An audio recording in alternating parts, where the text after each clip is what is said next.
मेरे दोस्त की बीवी मेरे सामने घूंघट में ही रहती थी, लेकिन फिर भी मेरा दोस्त मुझे खाने के लिए अपने घर पर लेकर जाता था।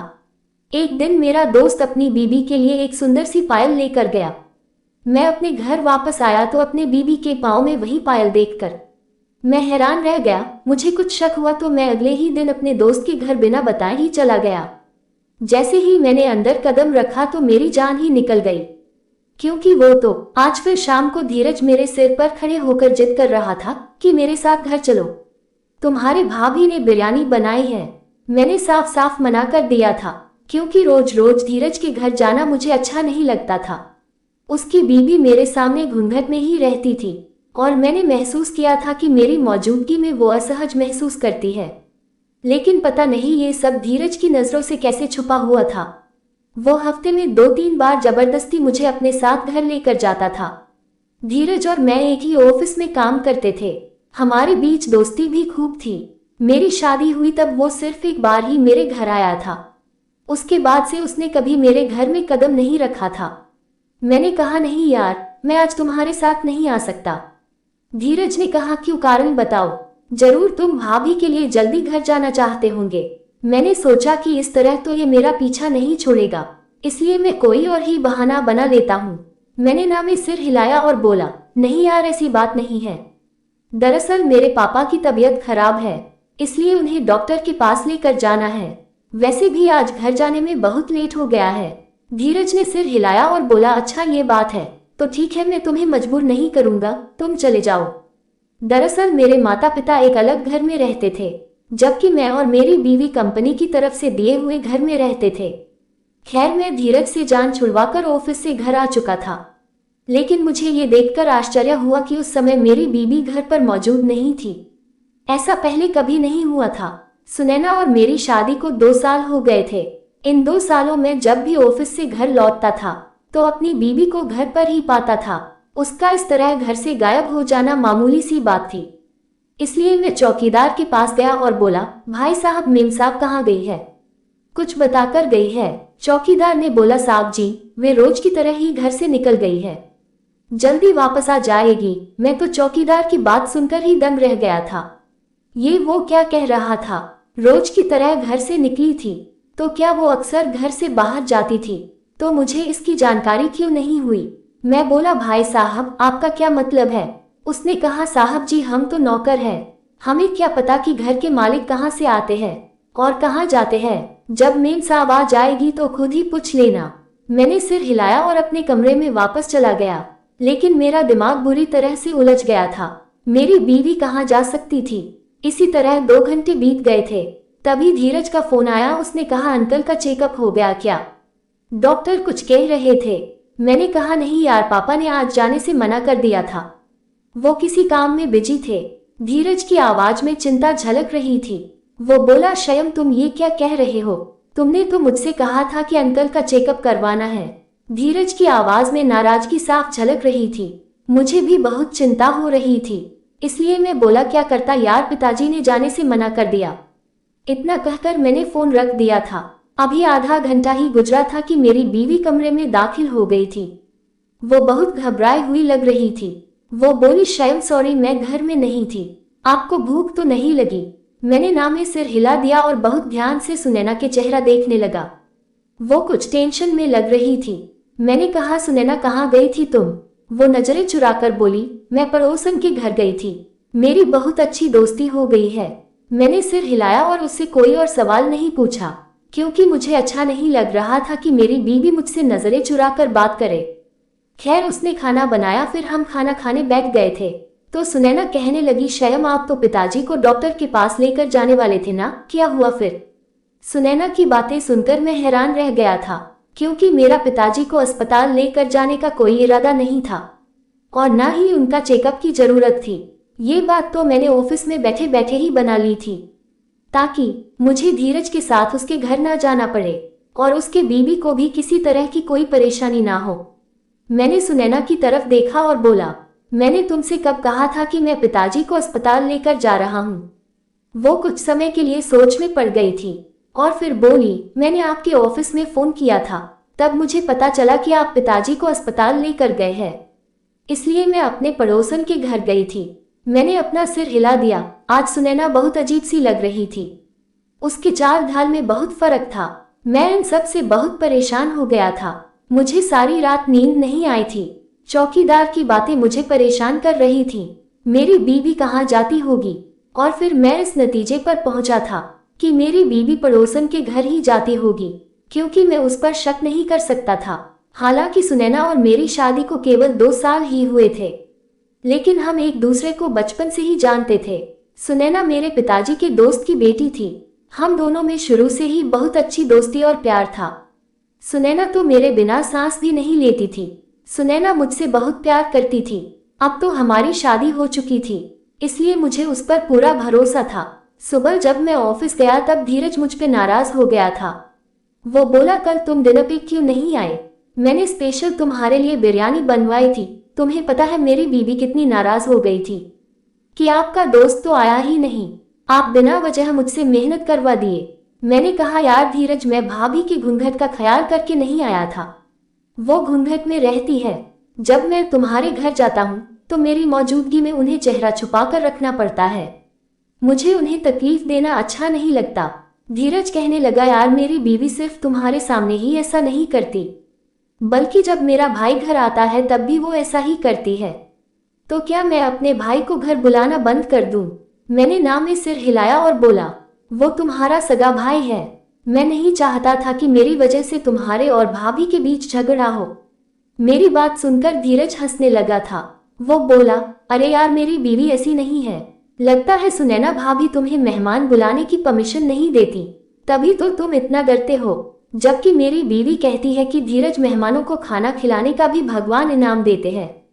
मैं धीरज की बातें सुनकर एकदम से हल्का हो गया था और बोला, यार तुमसे बातों में कोई नहीं जीत सकता। अगली बार जब तुम मुझे बुलाओगी तो मैं जरूर चलूंगा। धीरज मेरी बात सुनकर खुश हो गया था। मैंने सोचा था कि अब धीरज की बीवी मुझे खाने पे बुलाने से रोक देगी, लेकिन मुझे क्या पता था कि वो 2 दिन बाद फिर से मुझे अपने साथ घर चलने के लिए कहेगा। इस बार धीरज ने कहा, तुम्हारी भाभी ने पाव भाजी बनाई है, तुम्हें मेरे साथ चलना होगा। मैं तो ये सोचकर हैरान हो जाता था कि धीरज की बीवी को कैसे पता है कि मेरी पसंदीदा डिश कौन सी है। खैर धीरज ने मुझे बोला तो मुझे साथ जाना ही पड़ा था, क्योंकि मैं इस बार मना करके उसका दिल दुखाना नहीं चाहता था। ऐसा नहीं था कि पूरे ऑफिस में धीरज की सिर्फ मुझसे ही दोस्ती थी। मेरे अलावा भी उसके 3-4 बहुत अच्छे दोस्त थे, लेकिन वो उन्हें कभी भी अपने घर लेकर नहीं गया था। जबकि मेरे मना करने पर भी वो मानता नहीं था। मैं धीरज के साथ उसके घर चला गया था। उसकी बीवी बहुत घबराई हुई सी थी। उसने काले रंग का ड्रेस पहना हुआ था और दुपट्टे से अपने चेहरे को पूरी तरह से ढक कर रखा था। मैं भाभी की मौजूदगी में अपनी आंखें नीचे ही रखता था, लेकिन फिर भी जब वो कुछ बर्तन रख रही होती तो बर्तन के बजने की आवाज से साफ पता चलता था कि बर्तन रखने वाले के हाथ काम रहे हैं। खैर खाना लग गया तो मैं और मेरा दोस्त खाने के लिए बैठ गए थे। तभी मुझे सुनैना का ख्याल आया था। मैं बोला, यार तुम्हारी भाभी परेशान हो रही होगी, मैं उसे कॉल करके बता दूं कि मुझे लौटने में थोड़ी देर हो जाएगी। मेरी बात सुनकर धीरज के मुंह में निवाला फंस गया था। मैंने झट से उसे पानी का गिलास दे दिया था, लेकिन फिर भी उसकी खांसी बंद नहीं हुई। फिर वो बोला, अगर तुम भाभी को छोटी छोटी बातें फोन करके बताया करोगे तो उनके दिल से तुम्हारा रुतबा खत्म हो जाएगा। उनको जरा तुम्हारा इंतजार करने दो, इंतजार की तरफ से ही मोहब्बत बढ़ती है।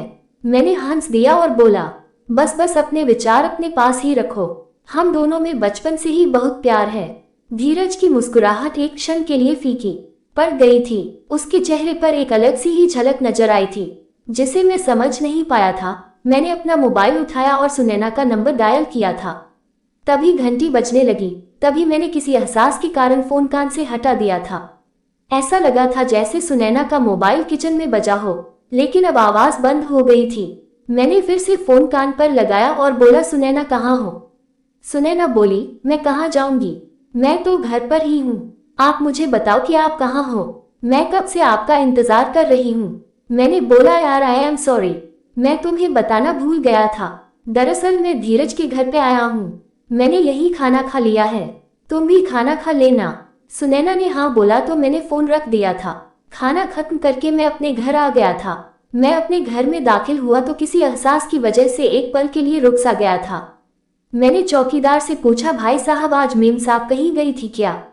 उसने हाँ में सिर हिलाया और बोला, जी गई हुई थी, अभी 20 मिनट पहले ही आई है। मुझे आश्चर्य हुआ था क्योंकि मैंने 1 घंटे पहले ही सुनैना को फोन किया था और वो मुझसे कह रही थी कि मैं घर पर ही हूँ। पता नहीं क्यों वो अपनी बातें मुझसे छुपाने लगी थी।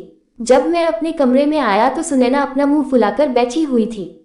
मैं उसके सामने जाकर बैठ गया और बोला, क्या बात है सुनैना, तुम बहुत नाराज लग रही हो। तो वो बोली, तो क्या मैं अब नाराज भी नहीं हो सकती? आप हर दिन अपने दोस्त के घर चले जाते हैं, मुझे तो अब ऐसा लग रहा है कि आप मुझे टाल रहे हैं। आपने दोस्त का नाम लेकर कहीं और चले जाते हैं। मैंने उसके चेहरे को ध्यान से देखा और बोला, सुनैना ऐसा होता है ना कि इंसान को हर कोई अपने जैसा ही लगता है। धोखा वो खुद दे रहा होता है और इल्जाम किसी और पर लगा देता है। ये सुनकर सुनैना का चेहरा पीला पड़ गया था। वो घबरा कर बोली, क्या मतलब है आपका? आप ये कैसी बातें कर रहे हैं? मैंने हंसकर बोला, यार मैं तो मजाक कर रहा था। तुम तो सच में डर गई मेरी बात सुनकर। उसकी बात गले में ही अटक गई थी। वो बड़ी मुश्किल से बोली, नहीं नहीं, मैं क्यों डरूं? मुझे तो आप पर हैरानी हो रही है कि एक तो आप बिना बताए घर से चले जाते हैं, फिर मेरे सवालों का जवाब देने के बजाय घुमा फिरा कर बातें करते हैं। मैंने सुनैना का हाथ पकड़ कर बोला, सुनैना जब कोई बिना बताए घर से कहीं चला जाएगा तो क्या होता है? सुनैना कहने लगी, ये गलत बात होती है, पति पत्नी एक दूसरे का लिबास होते हैं, वो एक दूसरे के राजदार होते हैं। उनमें ऐसा चाहिए कि वो एक दूसरे से हर बात शेयर किया करे। घर से बिना बताए जाना बुरी बात है। मैं बोला, जब पति बिना बताए घर से चला जाता है तब बुरी बात होती है। ये कानून दोनों पर लागू होता है। मेरी बीवी सुनते ही नाराज हो गई थी। उसने अपना हाथ छुड़ाया और बाहर चली गई थी। वो कहने लगी, ना जाने धीरज के घर से क्या खाकर आते हैं कि आपकी बातें कभी खत्म ही नहीं होती। वो बाहर चली गई तो मैं सोच में पड़ गया था कि मेरी बीवी मुझसे झूठ बोलकर बाहर क्यों चली जाती है। वो मुझे बहुत सीधे तरीके से बता भी सकती है कि स्वयं जब आपका फोन आया था तब मैं घर पर नहीं थी, मैं अपने सहेली के घर गई थी, या फिर वो जाने से पहले मुझे एक मैसेज तो भेज सकती थी। फिर वो मेरे सामने ऐसा बर्ताव करती है कि वो कभी घर से बाहर जाती ही नहीं है। आज मैं सुनैना के साथ इस तरह की बातें घुमा फिरा कर इसलिए कर रहा था कि शायद वो घबरा कर मुझे पूरी सच्चाई बता दे, लेकिन वो तो उल्टा मुझ पर ही दोष डाल चली गई। इसका मतलब यह था कि सुनैना जहां जाती है उसके बारे में मुझे बताना नहीं चाहती, जबकि ये जानना मेरे लिए बहुत जरूरी था कि मेरी बीवी कहाँ जाती है, कहीं वो किसी मुसीबत में तो नहीं फंस गई। मेरी बीवी की सुरक्षा मेरे लिए सबसे ऊपर थी। मैंने सोचा कि मैं खुद पता लगा लूंगा, इसलिए मैंने चौकीदार से मदद लेने का फैसला किया था। सुबह ऑफिस जाने से पहले मैंने चौकीदार को इशारा करके घर के बाहर बुलाया था। मैं बोला, भाई साहब, मेम साहब कितने बजे घर से बाहर निकलती हैं? वो सोच में पड़ गया और बोला, वो घर से तभी निकलती है जब आपके ऑफिस की छुट्टी का समय होता है, और भगवान की करनी ये होती है कि उस दिन आप भी घर देर से लौटते हैं, लेकिन आपके आने से पहले पहले मेम साहब घर पे पहुंच जाती है। मैंने चौकीदार को धन्यवाद दिया और अपनी कार में आकर बैठ गया। चौकीदार ने मुझे जानकारी दी थी। उससे ये मालूम होता था कि किसी न किसी तरह से सुनैना को पहले ही पता चल जाता होगा कि मैं धीरज के घर जाने वाला हूँ। अब सोचने की बात यह थी कि अगर मैं अपनी बीवी को अपने बारे में नहीं बताता तो उसे मेरी इस बात के बारे में कौन बताता होगा। मुझे सुनैना पर अंधा विश्वास था, इसलिए मैं मान ही नहीं सकता था कि वो मुझे किसी तरह का धोखा दे रही है। लेकिन फिर भी ये सारी बातें मुझे परेशान करने वाली थीं। अब मुझे किसी न किसी नतीजे पर पहुंचना ही था। मैं इन दिनों बड़ा परेशान सा रहने लगा था। धीरज को भी मेरी परेशानी का एहसास हुआ था। वो बोला, क्या बात है स्वयं, तुम आजकल बड़े परेशान से लग रहे हो। अब मैं भला उसे क्या बताता कि मेरी बीवी मुझे बिना बताए घर से चली जाती है और मुझे उसकी चिंता सताती रहती है। मैंने बात बना दी और बोला, बस पिताजी की वजह से दुखी हूँ। उनका ब्लड प्रेशर नॉर्मल ही नहीं होता। और ये बात सच भी थी। धीरज कहने लगा, अंकल परहेज तो करते हैं ना? मैं बोला, मैंने अपने छोटे भाई को फोन करके पूछा था। उसने बताया कि वो हर समय साय की तरह पिताजी के साथ रहता है। पिताजी की दवाई भी बदल दी गई है, लेकिन वे ठीक नहीं हो रहे हैं। धीरज बोला, ये तो बेहद चिंता का विषय है। मैं भगवान से प्रार्थना करता हूँ तुम्हारे पिताजी जल्दी ही ठीक हो जाए। तुम मेरे साथ चलो, हम जरा मार्केट में चलते हैं। आज मेरे बीबी का जन्मदिन है। और मैं उसके लिए एक गिफ्ट खरीदना चाहता हूँ। थोड़ा मार्केट घूमेंगे तो तुम्हारा मूड भी थोड़ा फ्रेश हो जाएगा। मैंने ना में सिर हिलाया और बोला, नहीं यार, मैं नहीं आ सकता। मगर वो धीरज ही क्या जो मेरी बात मान लेता।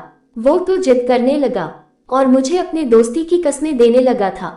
मैं नाराज हो गया और बोला, यार क्या तुम हर समय छोटे बच्चों की तरह जिद करते रहते हो?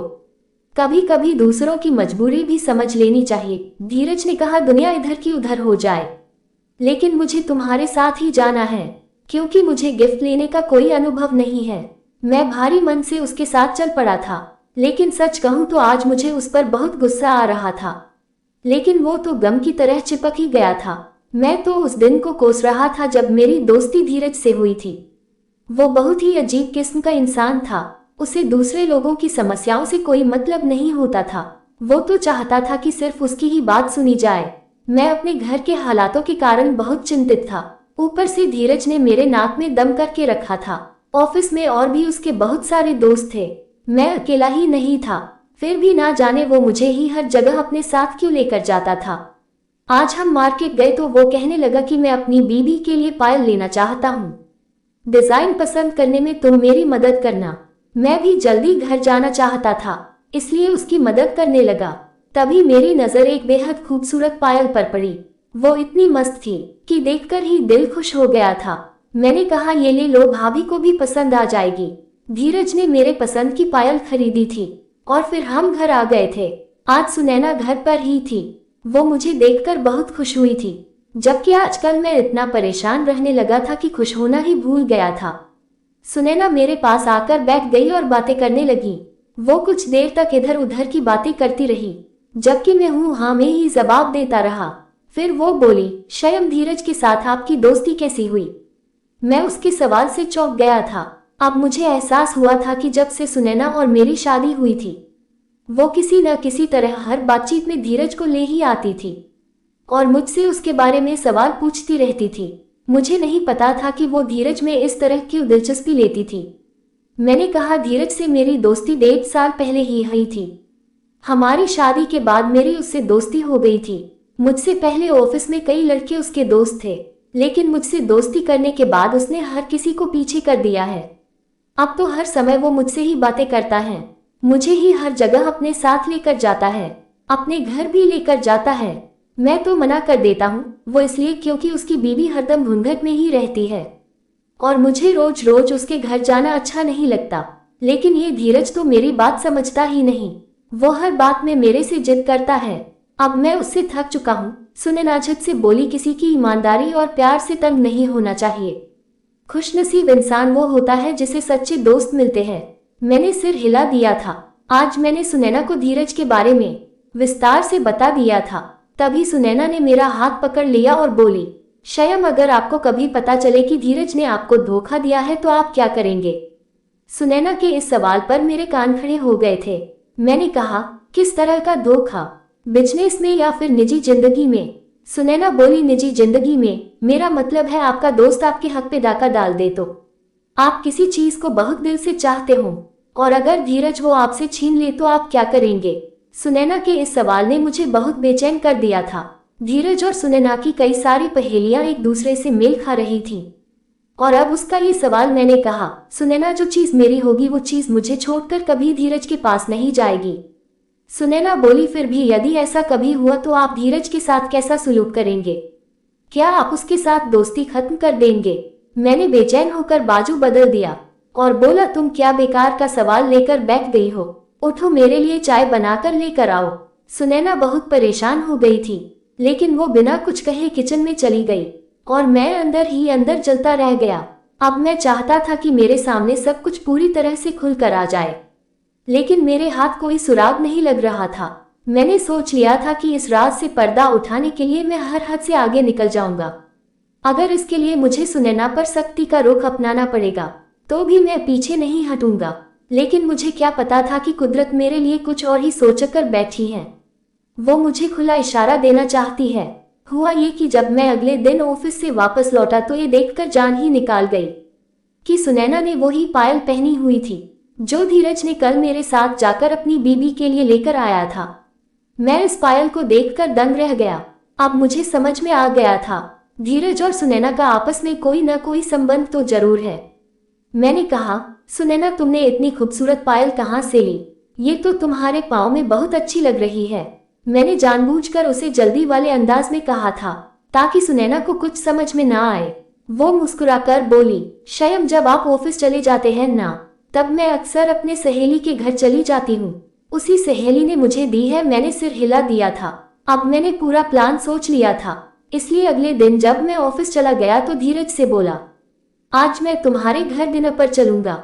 अपनी बीवी से कहो कि कुछ अच्छा सा खाना बना दे। धीरज बहुत खुश हो गया और उसने तुरंत थोड़ा दूर जाकर अपनी बीवी को फोन किया था। छुट्टी होने को 1 घंटा बाकी था।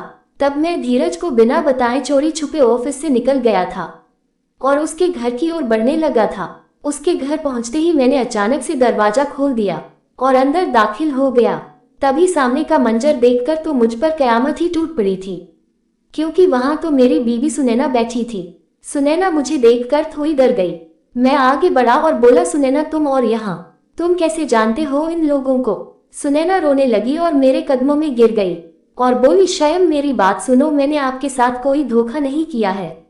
शयम आप तो जानते हैं कि आपके पिताजी के दोस्त के यहाँ 2 जुड़वा बेटियां पैदा हुई थी। दोनों का रंग रूप एक जैसा ही था। आपकी सुनैना से सगाई हो चुकी थी। वो भी आपको बहुत चाहती थी, मगर जब शादी की तारीख तय हो गई थी तो वो थोड़ी घबराई हुई थी। मुझे उस पर शक हुआ कि जरूर कुछ तो गड़बड़ है। मैंने उससे कई बार पूछा, लेकिन उसने मुझे अंदर की बात नहीं बताई। जब शादी का दिन आया तो सुनैना घर से भाग गई। उसने एक खत लिखा था जिसमें उसने ये बताया कि वो किसी और लड़के को पसंद करती थी और उसी लड़के के साथ भागकर जा रही है। ये सब पढ़ने के बाद तो घर वालों पर कयामत आ गई थी। पिताजी ने मेरे सामने हाथ जोड़े और कहा, पल्लवी तुम हमारी इज्जत बचा लो। सुनैना की जगह तुम दुल्हन बन जाओ।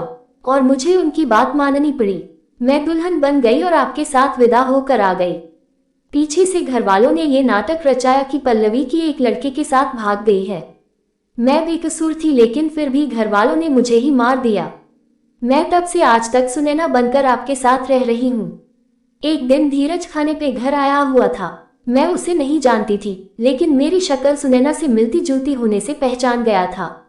घर जाकर उसने सुनैना से इसका जिक्र किया तो सुनैना ने मुझे फोन किया और हमारा फिर से संपर्क हुआ। और धीरज आपको इसलिए जबरदस्ती अपने घर लेकर जाता था ताकि मुझे और मेरी बहन को एक साथ वक्त बिताने का मौका मिल जाए। आप और धीरज लाउंज में बैठ जाते थे, जबकि सुनैना और मैं उसके कमरे में बैठते थे। फिर मैं पिछले दरवाजे से निकलकर आपसे पहले ही घर पहुंच जाती थी।